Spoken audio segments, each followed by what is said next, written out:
when we had Ger Toshav, was surely allowed to live in the land because he's not a negative influence. He categorically denies idolatry. So if you have a person today who's doing the same, he just can't legally have the technical status of a Ger Toshav. But as far as his behavior, and as far as his attitude, and as far as his influence, nothing wrong with him. He's a wonderful fellow. So therefore, they say, the reason of lest they cause you, the Jew, to sin, doesn't apply.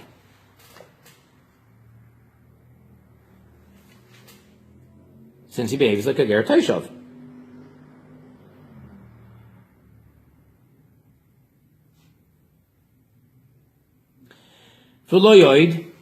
Not only that, but furthermore,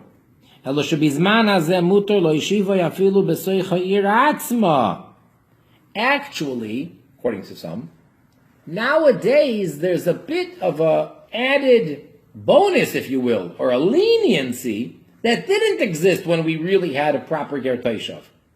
And if you recall, we learned previously, earlier in this class, in this entry of Ger Toshav, that when we had a Ger Toshav, the Jewish people were allowed to give them residence, but they couldn't live within the Jewish community proper, in the city itself. They have their own neighborhood, so to say.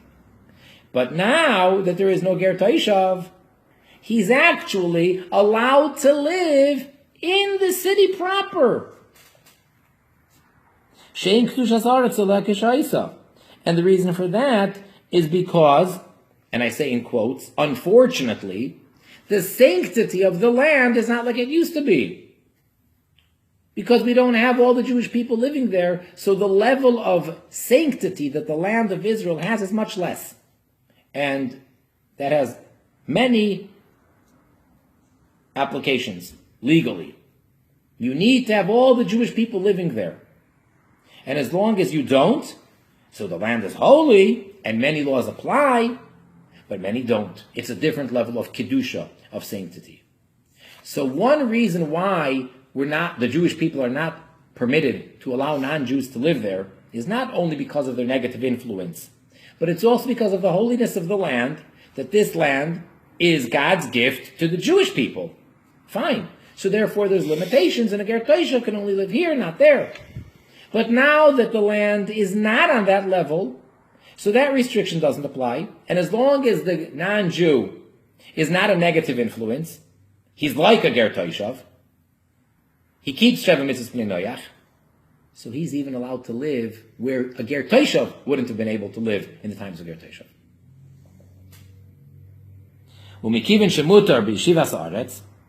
And since, according to what we're saying, he's permitted to dwell and settle in the land proper, so we're also allowed to give him permanent residence in real estate, to give him a piece of land. And there is no prohibition of loy sechanim, of do not give the non-Jews a permanent residence in the land. But then you have some of the later codifiers who writes as follows: that if a non-Jew can make an acquisition in the land, and likewise according to those that say that when the land, part of the land, is in the hands of a non-Jew, then they do have acquisition according to everyone, then lo'olam mutar b'yeshiva ba'aretz, then he's always permitted to dwell in the land.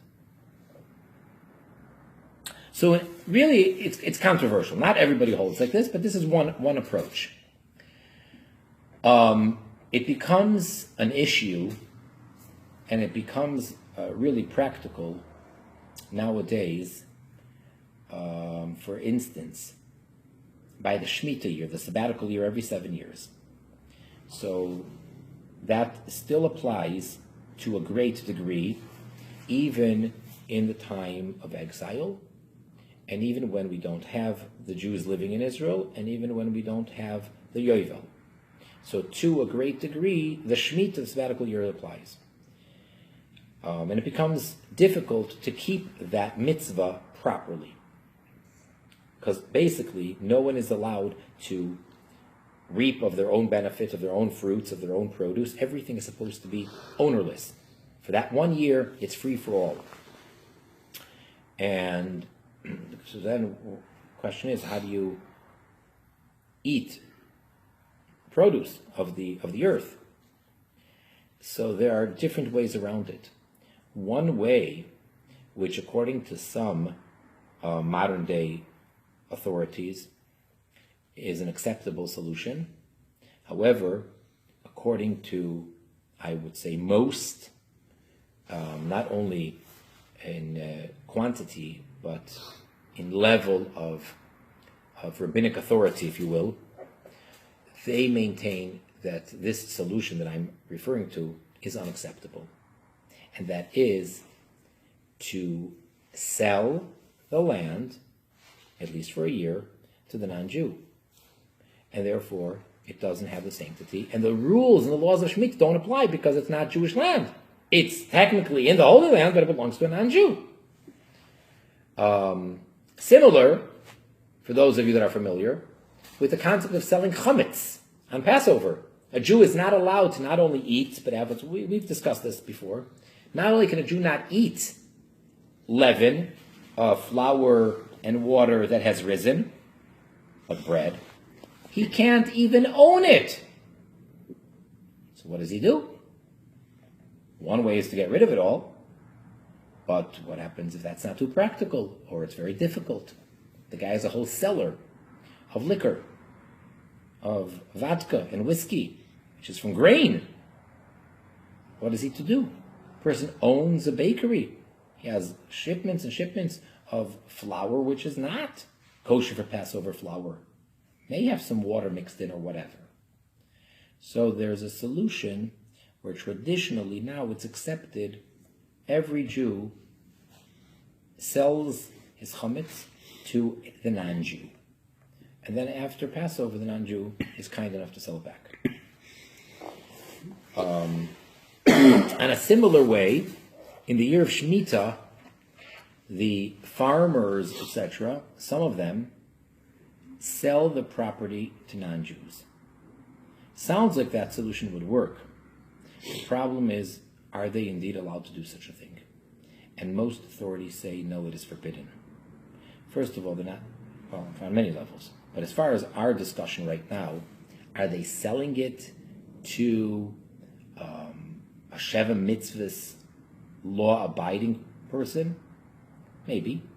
Well, we've discussed in other classes that nowadays, in the civilized world, the assumption is that most people do keep the Sheva Mitzvahs. But is that good enough? Does the person need to formally accept it? In other words, he should really be a Ger Toshav wannabe, if you will accept that term. So it's not so simple. Not simple at all. But, according to this, one approach, someone who categorically is keeping the 7 mitzvahs, the Jewish people are allowed to give him, to allow him to live in the land, and according to some, even allowed to sell him land. The middle of page Shin Gimel, 303. Second paragraph. Bizman sheina yovel noyeg. In the time where the yovel is not in effect, meaning nowadays. Yesh me'ar rishonim oimrim. There are amongst the early authorities that state sheyesh dvarim sheim lahakel bazeh, shein mekablim ger toshav v'yeshem lachmir. In a certain way, this is a leniency, and in another way, it's a stringency. Namely, shebizman sheina yovel noyeg. When you don't have the yovel, hareu yoshev afilu ba'ir atzma. As we said, he's allowed to live in the city itself. The non-Jew, because he's not a ger toshav, because there is no ger toshav, and he does keep the 7 mitzvahs, so he's allowed to live in the city. The koine eved ivri adzman sheyirtzeh, and he would be able to acquire an eved ivri as long as he wants. Shein zman miyuchad, because there's no set time. Those are things which are leniencies. But then there are certain things which are being strict. The Jewish community is not obligated to support him. By a ger toishav, the Jewish community is obligated to financially support him, to help him, to give him charity as they would to the Jewish people. Nowadays, there's no ger toishav. So in that regard, he doesn't have that right. And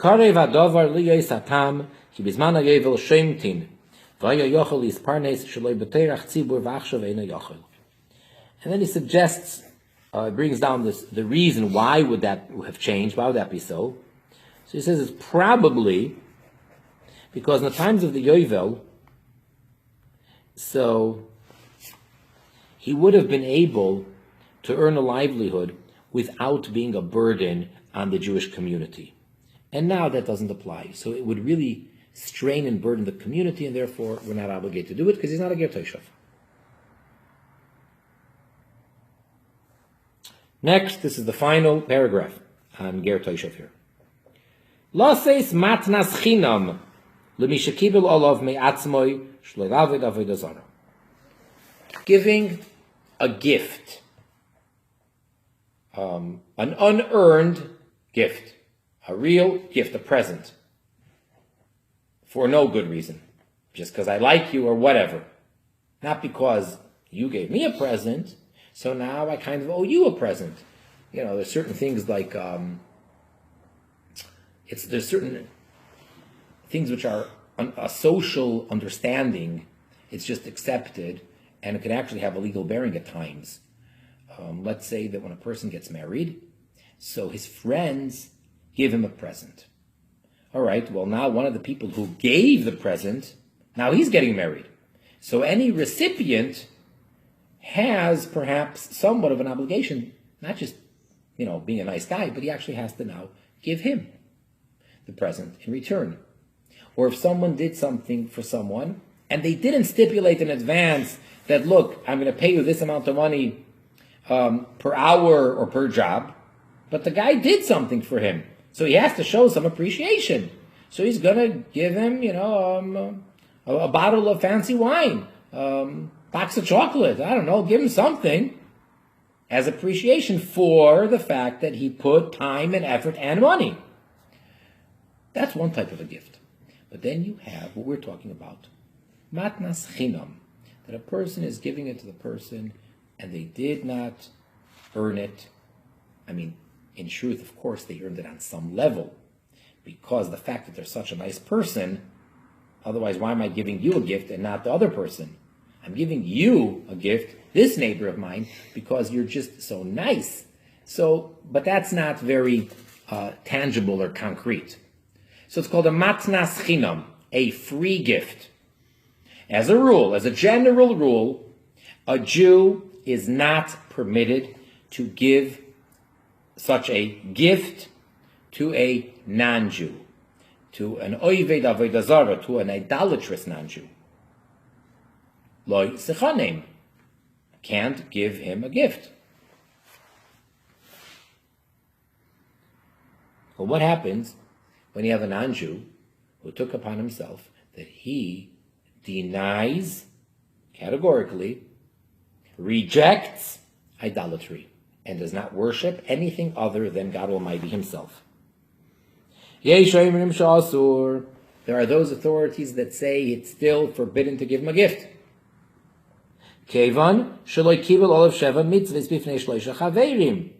Because he didn't accept upon himself to keep the 7 laws in front of 3 learned or 3 strongly observant Jews, which would form a beis din, a tribunal. And therefore, he can't really fall into the category literally being a ger toishav. Because when it comes to ger toishav, there's no problem.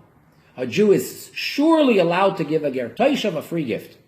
But this individual, who's like a ger toishav, so some say he's not like a ger toishav enough that a Jew should be allowed to give him a gift. Lefi Sheladin matnas chinam yesh lahakpid yoiser sheyager toishav dafka. Because they say that when it comes to the restriction, or the prohibition, I should say, of giving a free gift to a non-Jew, to a ger toishav, which is permissible, there we have to be strict, and we have to actually only allow it by a real ger toishav, which we don't have now. So, can't do it.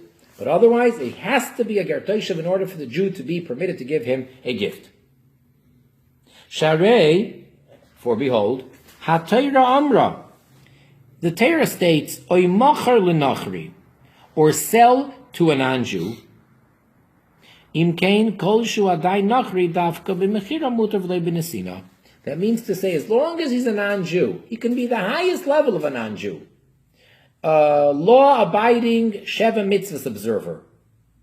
But because he's not a ger toishav, he can't be a ger toishav, so he's called a nachri. He is a non-Jew. And the Torah says that the Jew is permitted to sell to a non-Jew merchandise, to do business. It says sell. And that's coming to say that you can't give it. Only mechira, selling, and not nesina, not giving it as a free gift.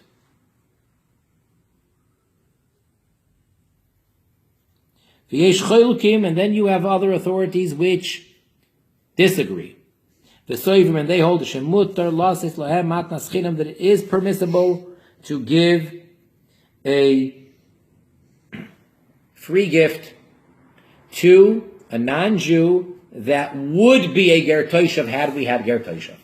So, it's a dispute even when it comes down to the actual code of Jewish law.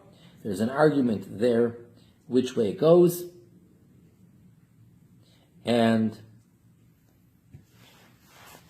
either way is valid. So if a Jew is looking for, so to say, an excuse not to be able to give his colleagues, his acquaintances, which are keeping the Sheva mitzvahs, but he just can't give them a gift, he has who to rely on, that he should not. And if he's looking for a way to give gifts to these types of people, likewise, he has who to rely on, and he may give them gifts. With that, we conclude the entry of Ger Toishav in the Encyclopedia Talmudis. So, previously, before this, we did Goy, and now we did, just concluded Ger Toishav. The next thing that we're going to do, and this will probably be the next class, is in the laws of Shabbos, of all places, in the Shulchan Aruch, in chapter 304, Shin Dalit, or as it's written, Dalit Shin, we switch around the letters in that case. So there we have a law with regards to the interaction that a Jew has with a non-Jew. And there is one of the most classical commentaries on the Code of Law is referred to by the name of his commentary of his book, the Magen Avraham. And you have the actual text itself of the Code of Law, the Shulchan Aruch, which is the Beis Yosef, Rabbi Yosef Karo, and then you have the glosses of the Ramah, Rabbi Moshe Isserlis, and then you have the main commentaries on the sides of the page, one of which is the Magen Avraham. And based on that Magen Avraham, there is a whole discussion by the Mishnah Berurah, which is otherwise known as the name of the Chafetz Chaim because of the other books that he wrote, and that is Rabbi Yisrael Meir Kagan, who lived one generation ago, and he wrote the Mishnah Berurah, and he wrote another commentary called the Biur Halacha. So in the book, the Mishnah Berurah, which is a commentary on the Shulchan Aruch, on the side you have a Biur Halacha.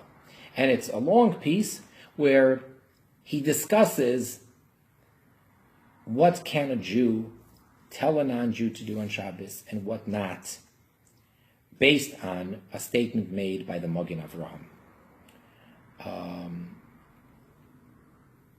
So let me just briefly give a very, very brief introduction, which perhaps I'll repeat the next class. In the Torah, it says, the verse when it speaks about keeping Shabbos, so it says you must rest, not to do milacha, forbidden labor, not to do any of those on Shabbos. And the Torah is speaking to the Jew, and it says you and your son and your daughter and your animals, your ox, your donkey, and your ger. So, the question is, why would the Torah have to specify the convert? If we're talking about a ger tzedek, he has to keep everything, as we just said. If he says, I'm going to keep everything except, then we don't accept him. And he's outside, he's excluded. So, why would the Torah have to include the ger? Why would I think otherwise? Otherwise, you could say ger by every single mitzvah, which we don't. Therefore, ger here probably refers to the ger toishav. But the question is, ger toishav needs to keep Shabbos? And what about the eved Kenani of a Jew? Does he keep Shabbos? And what about a sachir, a hired worker? So that's what we're going to get into. And therefore, that will surely have practical application. Nowadays, we need to know one way or the other, what can a Jew request of a non-Jew to do? What can he not? And what kind of a non-Jew? Does it make a difference? And does the Jew need to stop him from doing something for him that he didn't ask for? All of those, which, by the way, that's a separate issue and nothing to do really with this topic in Ger Toshav, but it is worthwhile for non-Jews to know the sugya, the concept, the whole discussion, the whole topic of Amira Linochri, that on Shabbos, a Jew telling a non-Jew to do something. It's not as simple as many Jews think. So therefore, the non-Jew should know his role. And when he's asked to do something, he needs to know, was that all right? Did the Jew have a right to ask me to do it? May I do it? And perhaps yes, perhaps not. So really, the non-Jew would benefit. The Jew would benefit by the non-Jew knowing these laws very well. So let's just open up the Shulchan Aruch. And this is Shin Dalit. Or as I said, Dalit Shin.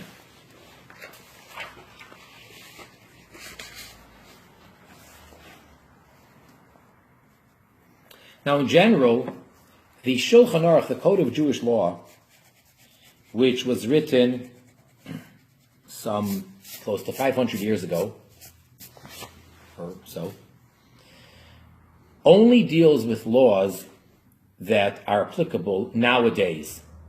When we're in exile, there's no holy temple, unfortunately, and most of the Jews live in the diaspora.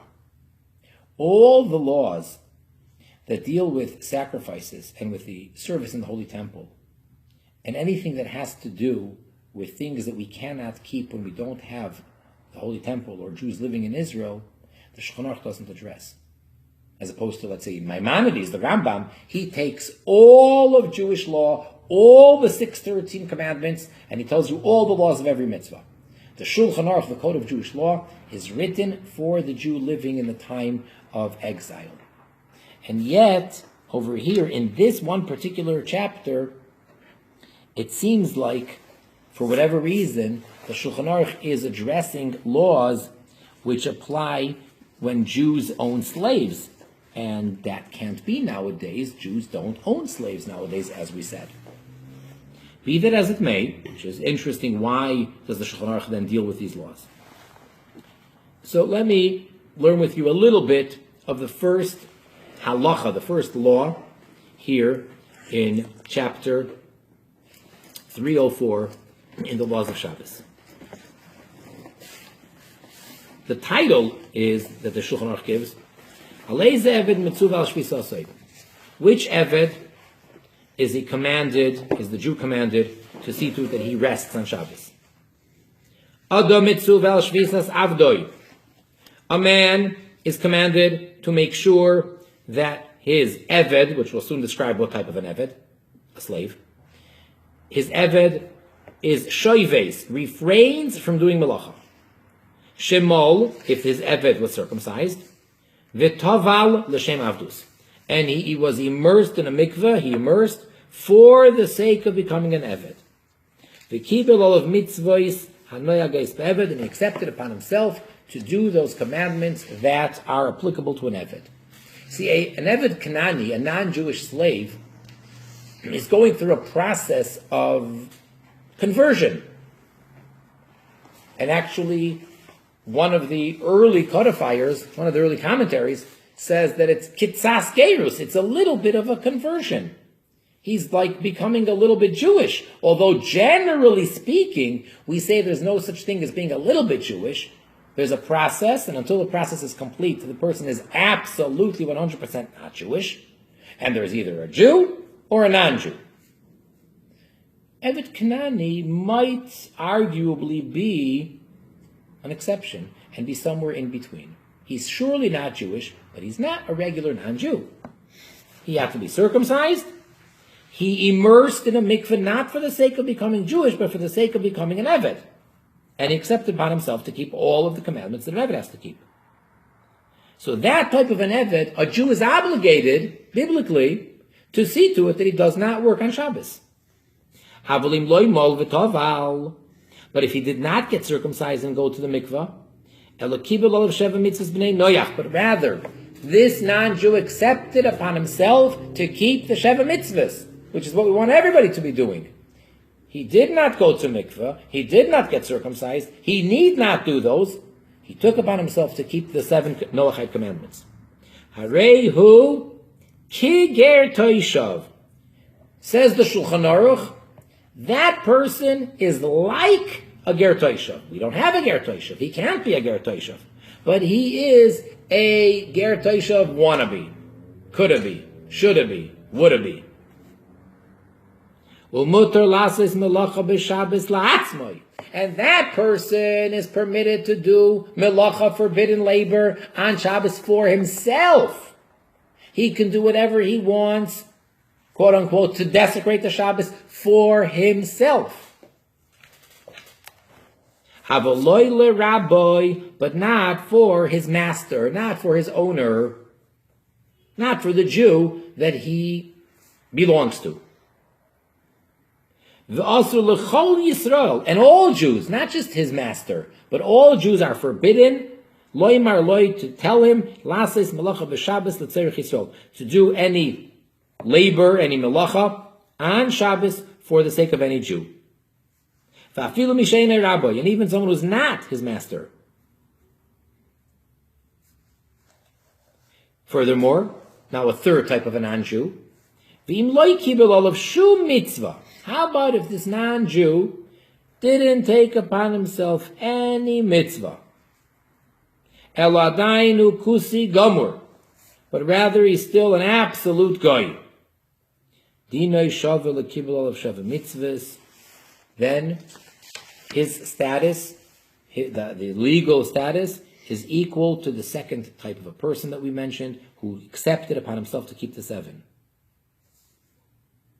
In other words, that person is still only allowed to do things for himself, but no Jew is allowed to direct him to do any malacha for any Jew. I think we'll leave it at this, and we'll be able to maybe review a little bit and hopefully just continue from here. And then, as I mentioned, we have the Magen Avram and the Biur Halacha to see. So until next time. In life, every decision is important. Just like chess, every move counts. Make the right choice and watch the Torah Learning Channel. I'm Mordechai Sones, and this is your daily news report from Israel News Talk Radio. Bahrain conference begins. Jewish attendees at the U.S.-led economic workshop in Manama, Bahrain, prayed at the local synagogue in the Bahrain capital Wednesday morning. Rabbi Mark Schneier, an advisor to the King of Bahrain, was in attendance, along with White House Special Envoy Jason Greenblatt. Meanwhile, I-24 News reported that former Palestinian Authority Minister Ashraf al-Adrami said those Palestinian Authority Arabs who participated in the Bahrain conference, quote, will be punished. American Ambassador to Israel David Friedman expressed optimism Wednesday regarding the U.S.-led peace summit in Bahrain, where the Trump administration unveiled its economic plans for promoting peace in the Middle East. Speaking on Army radio Wednesday morning, Friedman said the summit was heading in the right direction, despite the Palestinian Authority boycott of the gathering. Friedman said, things are heading in the right direction. We're getting a good showing in Bahrain with Gulf states, Egypt and Jordan in attendance, several Israeli businessmen, and even a Palestinian showing, though not as many as there should be. But it's a good first step, and I look forward to good things. He continued, the real missing ingredient is Palestinian participation. Their absence is a shame. We're scratching our heads, and it's difficult to understand what downside there is to the Palestinians and what risks, as the conference is for one purpose, to better Palestinian life opportunities. Asked whether he stands by his statement to the New York Times that Israel has a right to annex Judea and Samaria, Friedman said, I stand behind my words to the New York Times 100%. It has been American policy and expectation for the last 20 to 30 years. Friedman concluded, as long as I've been conceptualizing this issue, everybody knows there's no scenario where Israel will leave the entire Judea and Samaria. Prime Minister Benjamin Netanyahu during the National Cyber Week at Tel Aviv University Wednesday said, Israel helped the Australian police thwart an ISIS attack on a plane. If we multiply this case by 50, it will give you an idea of Israel's contribution to preventing terrorist acts in dozens of countries. Former Prime Minister Ehud Barak announced he would hold a press conference Wednesday night where he is expected to announce a political comeback and formation of a new party and present its candidates, including former IDF Deputy Chief of Staff Yair Golan. The Likud called Barak the most failed prime minister in Israel's history, whose hasty departure from southern Lebanon led to the creation of an Iranian terror front against Israel. The Israel Airports Authority announced that for 3 weeks, Israel's airspace has experienced interference in its satellite navigation system reception. According to the authority, since disturbances are felt by aircraft in the air, changes have been made in some landing procedures. All relevant authorities in Israel are working to find the source of the problem. Canceling elections. Knesset Speaker Yuli Edelstein referred to recent publications claiming talks are taking place regarding canceling the elections. Edelstein said, in view of the request by a number of Knesset members, the Knesset legal advisor has begun legal consultations to formulate an opinion on the possibility of revoking the law to dissolve the Knesset. The Knesset Speaker concluded, in light of the complexity of the matter and its possible implications, the Knesset's Undersecretary will emphasize that the issue will take several days. Meanwhile, Likud Knesset member Miki Zohar said, without Blue and White joining, elections won't be cancelled. The Knesset House Committee chairman called Blue and White's refusal to sit with Netanyahu the main obstacle in the Knesset's way to canceling the elections. The President of the State of Israel, Reuven Rivlin, received today the President of Chile, Sebastián Piñera, who is visiting Israel. The Chilean president was received at an official ceremony where the two countries' anthems were played. The presidents reviewed an IDF honor guard and then made joint statements at the president's residence in Jerusalem. President Rivlin said, the gaps between us and the Palestinians are great, but we must also start with small steps of cooperation, not to boycott or refuse any plan that would improve our economic and social situation. And now a look at the weather. The forecast is brought to you by JewishPress.com. For Jewish news you can trust. Thursday it will be partly cloudy to fair. Temperatures will drop, though it will remain slightly unseasonably hot in the mountains and inland regions. Friday will be partly cloudy to fair. Temperatures will drop, becoming seasonal, with a relief in the heat stress. On Shabbat there will be no significant change in weather. On this week's Tamar Yonah program, Tamar talks about the surprising headlines being made in the Middle East. Will the Arabs finally make peace with Israel because they want to? And what about the PLO? Also, with tensions rising between Iran and the USA, will we see war? She's joined by guests Dr. Mordechai Ben Menachem, author of the book Muslim Winter, and by Shifra Hoffman of Victims of Arab Terror. To listen to the podcast, go to our website at israelnewstalkradio.com and click on the Tamar Yonah program. You've been listening to Mordechai Sones at Israel News Talk Radio.